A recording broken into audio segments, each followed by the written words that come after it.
সুপ্রিয় দর্শক, আসসালামু আলাইকুম। কেমন আছেন আপনারা? নিশ্চয়ই ভালো আছেন। আজকের ভিডিওতে আপনাদের সবাইকে স্বাগত জানাচ্ছি।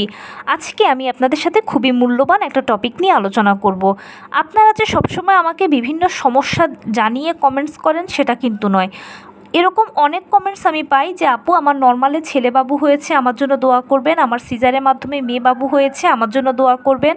বা অনেকে জানান যে আপু ডেলিভারি তো নর্মালেই হলো, কিন্তু আমি এই সমস্যা এখন ভুগছি। বা আপু আমার সিজারের মাধ্যমে ডেলিভারি হয়েছে, কিন্তু আমি আজকে এতদিন যাবৎ হসপিটালে ভর্তি আছি। অনেকে এরকম বলেন যে আপু প্রথম থেকে তো আমার সব ঠিক ছিল, কিন্তু ফাইনালি আমার এই সমস্যার কারণে সিজার করাতে হলো, ইত্যাদি বিভিন্ন ধরনের কমেন্টস কিন্তু আমি পাই। ডেলিভারির পরবর্তীতেও কিন্তু অনেকে আমাকে বিভিন্ন সমস্যার কথা জানিয়ে কমেন্টস করেন। তো আজকে আমি জানাবো যে কিভাবে ডেলিভারি পরবর্তীতেও সুস্থ থাকবেন, ডেলিভারিটা সহজে হয়ে যাবে এবং ফাইনালি কোনো সমস্যা ছাড়াই কিভাবে আপনার নর্মাল ডেলিভারি হয়ে যাবে। তাহলে চলুন মূল ভিডিওতে যাওয়া যাক।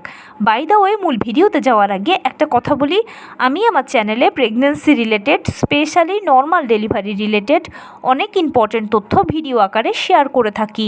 এই তথ্যগুলো আমার পার্সোনাল এক্সপেরিয়েন্স ও আমার ডক্টরের সাজেশান থেকে নেওয়া।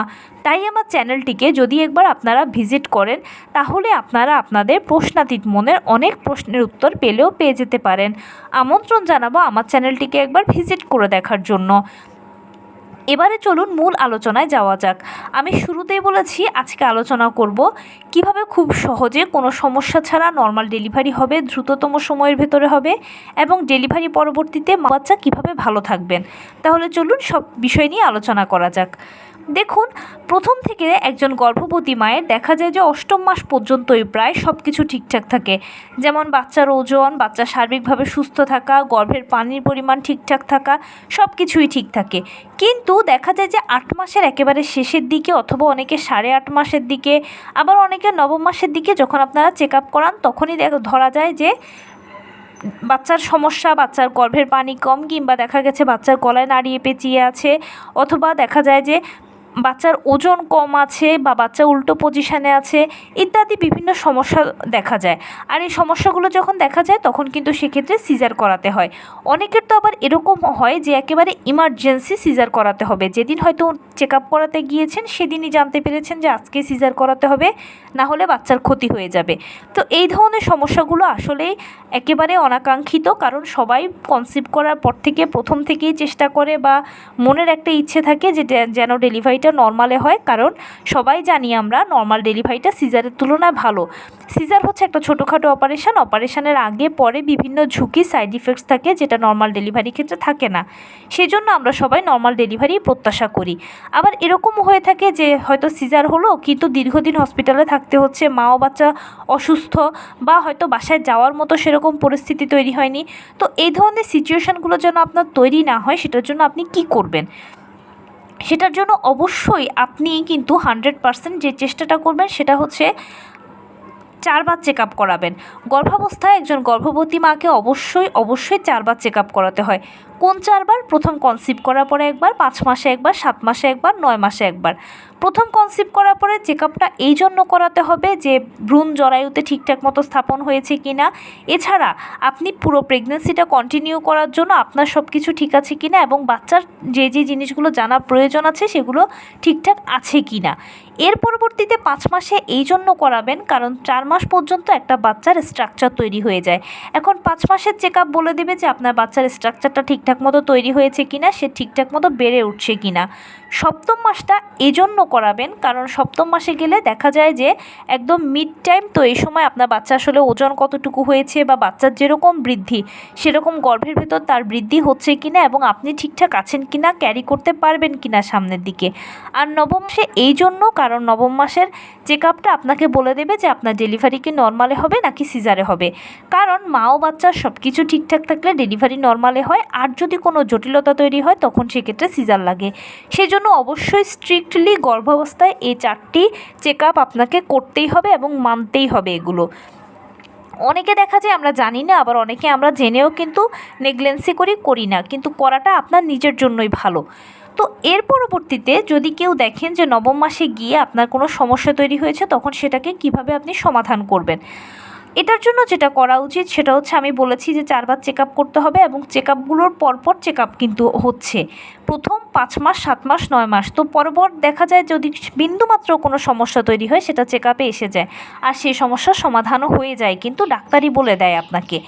এবারে কারো বাচ্চা যদি উল্টো পজিশন হয় তাহলে তিনি কি করবেন? যদি কারো বাচ্চার উল্টো পজিশন দেখেন তাহলে আপনি যেটা করতে পারেন সেটা হচ্ছে আপনার বুকের থেকে একটু নিচের দিকে আর পেটের থেকে একটু উপরের দিকে চেষ্টা করবেন একটা গামছা কিংবা কোনো একটা কাপড়কে পেঁচিয়ে রাখতে বা বেঁধে রাখতে সাবধানে। এতে কি হবে, বাচ্চারা জানেন যে সবসময় ঘোরে মায়ের গর্ভে, তো ঘুরতে ঘুরতে তারা যদি উপরের দিকে বাধা পায় তখন সেক্ষেত্রে তাদের অটোমেটিক নিচের দিকে পজিশানটা হয়ে যায় বা সেফালিক পজিশান হয়ে যায়, যেটা নর্মাল ডেলিভারির পজিশান। এছাড়াও যেটা করতে হবে সেটা হচ্ছে নিয়মিত হাঁটাচলা করতে হবে, টুকটাক কায়িক শ্রম করতে হবে, লো কমেট ব্যবহার করতে হবে, পুষ্টিকর খাবার খেতে হবে। ডাক্তারের দেওয়া আয়রন, ভিটামিন, ক্যালসিয়াম ওষুধগুলো নিয়মিত সেবন করতে হবে। আর আপনি যেই ধর্মের অনুসারী হন না কেন বেশি বেশি করে উপরওয়ালাকে ডাকবেন। তো এই রুটিনটা বা এই নিয়মটা যদি আপনি প্রথম থেকে মেনটেন করতে পারেন তাহলে আপনার জন্য সবচেয়ে বেস্ট, এবং আপনার জন্য নর্মাল ডেলিভারির দরজা প্রায় খোলা। কারণ কি, যদি মায়েরা নিয়মিত হাঁটাচলা করে, টুকটাক কায়িক শ্রম করে, লো কমেটটা ব্যবহার করে, এতে করে কি হয়, শরীরের প্রতিদিন প্রতিনিয়ত ব্যায়াম হয় এবং লো কমেটের ব্যবহারের কারণে প্যালভিসের একটা ভালো ব্যায়াম হয়। প্যালভিস মানে হচ্ছে যে পথ দিয়ে আপনার বাচ্চা বেরোবে। তো লো কমেটের ব্যবহারের কারণে প্যালভিসের এই ভালো ব্যায়ামটা হয়ে যাবে, যার ফলশ্রুতিতে হয় কি, শরীর সবসময় একটা ব্যায়ামের উপরে থাকে। আর যেই শরীরটা ব্যায়ামের উপরে থাকে সেই শরীরে অটোমেটিক জরায়ু মুখ খোলাটা, লেবার পেইন আসাটা খুব সহজ হয়ে যায়, এবং ডেলিভারির সময় আপনি ব্যথা কষ্ট অন্যদের তুলনায় কম ভোগ করবেন, কারণ আপনার শরীর তো সবসময় ব্যায়ামের উপরে আছে। নিয়মিত পুষ্টিকর খাবার খাওয়ার মাধ্যমে হবে কি, আপনি শক্তপোক্ত থাকবেন এবং আপনার থেকে খাবার যেহেতু বাচ্চা পাবে, বাচ্চাও শক্তপোক্ত থাকবে। আর এর ফলশ্রুতিতে আপনি এবং বাচ্চা উভয়ই ডেলিভারির সময় খুব ভালো সাপোর্ট দিতে পারবেন। তার পাশাপাশি ডাক্তারের দেওয়া আয়রন, ভিটামিন, ক্যালসিয়াম ওষুধগুলো নিয়মিত এই জন্য খাবেন, কারণ কি, আপনি গর্ভাবস্থায় এখন 1-এর ভেতরে 2, যতই আপনার খাবার খান না কেন পুষ্টির একটা গ্যাপ থাকেই, ছোট্ট একটা গ্যাপ হলেও থাকে। তো আয়রন, ভিটামিন, ক্যালসিয়াম ওষুধগুলো এই গ্যাপটাকে পূরণ করবে। তার পাশাপাশি যে কোনো খাবার একটু কুসুম গরম খেলে ভালো। এতে কি হয়, কুসুম গরম খাবারগুলো অ্যামনিওটিক ফ্লুইডকে ধরে রাখতে সহায়তা করে। আর নিয়মিত 12 থেকে 14 গ্লাস পানি যদি পান করেন তাহলে আপনার শরীরে অ্যামনিওটিক ফ্লুইড খুব ভালো উৎপন্ন হবে। আর কুসুম গরম খাবারগুলো সেই ফ্লুইডকে ধরে রাখতে সহায়তা করবে, যার ফলশ্রুতিতে দেখবেন যে ফাইনালি গিয়েও আপনার গর্ভের পানি কমবে না। আর পাশাপাশি এগুলো বাচ্চার জন্য যে প্রয়োজন সেটা হলো যে নিয়মিত হাঁটাচলাটা বাচ্চার জন্য দরকার, কারণ বাচ্চারা গর্ভের ভেতরে ঘোরে, এটাই তাদের কাজকর্ম বা অ্যাক্টিভিটিস বা খেলাধুলা সব কিছু। এখন আপনি যদি নিয়মিত হাঁটাচলা করেন তাহলে আপনার বাচ্চাও কিন্তু ঘোরার মতো একটা ভালো সুযোগ পাবে, স্পেস পাবে, যার ফলশ্রুতিতে গলায় নাড়ি পেঁচিয়ে থাকার সমস্যাটা আসলে তেমন একটা হয় না। আর নবম মাসের দিকে গেলে যেটা হয় যে মায়েদের শরীর ভারী হয়ে যায়, হাঁটতে চলতে কষ্ট হয়, হাতে পায়ে পানি এসে যায়, যার ফলে মায়েরা একটু শুয়ে বসে থাকাটাকে পছন্দ করেন। তবে গৃহিণী মায়েরা নয়, এটা কর্মজীবী মায়েদের ক্ষেত্রে বেশি সমস্যাটা হয়, কারণ কর্মজীবী মায়েরা সবসময় কর্ম নিয়ে ব্যস্ত থাকে। যখনই তারা নবম মাসে ম্যাটারনিটি লিভটা পায় তখন তারা শুয়ে বসে থাকে বা একটু আরাম করতে পছন্দ করে, আর তখনই এই সমস্যাগুলো অনেক বেশি দেখা যায়, কারণ বাচ্চা ঘুরতে পারে না, আর না ঘোরার কারণে তার গলায় নাড়ি পেঁচিয়ে যায়। এছাড়া দেখা যায় যে বাচ্চাও বেশি অ্যাক্টিভিটিস করতে পারে না, যার ফলে তার ওজন হয়তো বেড়ে যায়। এছাড়াও গর্ভের পানি কমে যাওয়ার একটা বড় কারণ হচ্ছে যেহেতু এই সময়টাতে বাচ্চা বড় হয় বা তার যে জন্ম ওজন তৈরি হয় সেটা প্রপারলি তৈরি হয়ে যায়, সেজন্য গর্ভের পানি কমে যায়। এই সমস্যাগুলোর থেকে সমাধানের একমাত্র উপায় হচ্ছে বা সবচেয়ে সহজ ও নিরাপদ উপায় হলো নিয়মিত হাঁটাচলা করা, টুকটাক কায়িক শ্রম করা, লো কমেট ব্যবহার করা, পুষ্টিকর খাবার খাওয়া, 12 থেকে 14 গ্লাস পানি পান করা, ডাক্তারের দেওয়া আয়রন, ভিটামিন, ক্যালসিয়াম ওষুধগুলো সেবন করা, আর আপনি যেই ধর্মের অনুসারী হন না কেন বেশি বেশি করে উপরওয়ালাকে ডাকা, যেটা আমি কিছুক্ষণ আগেও বলে এসেছি, এখনও বলছি। এভাবে যদি আপনি চলতে পারেন বা এই রুটিনটা যদি মেনটেন করতে পারেন তাহলে ইনশাল্লাহ প্রথম থেকে শেষ পর্যন্ত আপনি সুস্থ থাকবেন, আপনার বাচ্চাও সুস্থ থাকবে, কোনো সমস্যা তৈরি হওয়ার কথা নয়। এবং তার পাশাপাশি অবশ্যই নর্মাল ডেলিভারির চান্স কিন্তু অন্যদের তুলনায় আপনার অনেক বেশি থাকবে, আর নর্মাল ডেলিভারি প্রক্রিয়াও যথাসময়ে শুরু হবে।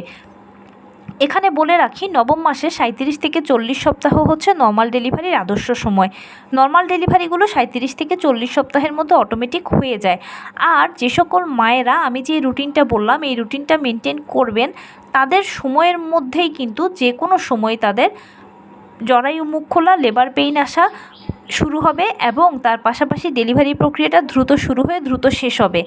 এই রুটিনটা শুধু ডেলিভারির সময় যে আপনাকে উপকার দেবে সেটা নয়, এই রুটিনটা যদি মেনটেন করেন তাহলে ডেলিভারি পরবর্তীতেও আপনিও আপনার বাচ্চা দ্রুত সুস্থ হয়ে যাবেন বা আপনাদেরকে এত দীর্ঘদিন হসপিটালে থাকতে হবে না, আপনারা ভালো থাকবেন। কারণ কি, আপনি যদি এই রুটিনটা ফলো করেন তাহলে আপনার শরীর কিন্তু সবসময় ব্যায়ামের ওপর দিয়ে আছে। আর যে শরীরটা সবসময় একটা ব্যায়ামের ওপর দিয়ে থাকে সেই শরীরটা ডেলিভারি পরবর্তীতেও তার বডির উপর দিয়ে যে ধকলটা যায় এটাকে ইজিলি শ্যুট করে নিতে পারে, কারণ শরীর তো সবসময় ব্যায়ামের ওপরে আছে। তাই জন্যই আমি আমার প্রায় ভিডিওগুলোতে আপনাদেরকে উপদেশ দিয়ে থাকি। অনেকে হয়তো এটার জন্য বিরক্তও হতে পারেন, কিন্তু এটা হচ্ছে সবথেকে নিরাপদ উপায়, নিরাপদ পদ্ধতি এবং আপনার ও বাচ্চার জন্য সবথেকে ভালো। এই রুটিনটা যেমন আপনার জন্য সুবিধাজনক তেমনি আপনার বাচ্চার জন্য সুবিধাজনক, যেহেতু তার একটা অ্যাক্টিভিটিসের প্রয়োজন আছে। এভাবে যদি মেনটেন করেন তাহলে ইনশাল্লাহ ধারণা করা যায় আপনার ডেলিভারি নর্মালে হবে এবং দ্রুততম সময়ের ভেতরে হবে, পরবর্তীতে আপনারা সুস্থও থাকবেন। এখন যদি এই মুহূর্তে কেউ একেবারে ডেলিভারির কাছাকাছি পর্যায়ে আছেন, হয়তো সামনেই ডেলিভারি ডেট, আর এখন আমার ভিডিওটা শুনছেন, আগে বিষয়গুলো জানতেন না, আপনার প্রশ্ন থাকতে পারে যে আমি কি করব।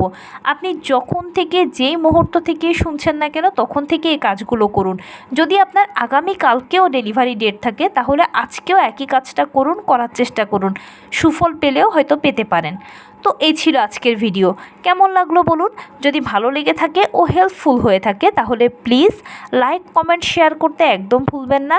আর সেই সাথে আমার চ্যানেলটিকে সাবস্ক্রাইব করার বিনীত অনুরোধ রইল। পাশে থাকা বেল আইকনটি ক্লিক করে দেবেন যেন আমি ভিডিও আপলোড করার সাথে সাথে আপনারা নোটিফিকেশান পেয়ে যান। যদি কোনো প্রশ্ন থাকে কমেন্টসে জানাবেন, আমি রিপ্লাই দেব। প্লাস যদি কোনো পরামর্শ থাকে যে কোন বিষয়ের উপরে ভিডিও বানালে আপনারা উপকৃত হবেন সেটাও জানাবেন। আমি আপনাদের পছন্দের সর্বোচ্চ প্রায়োরিটি দেব। ভালো থাকবেন, সুস্থ থাকবেন। আসসালামু আলাইকুম।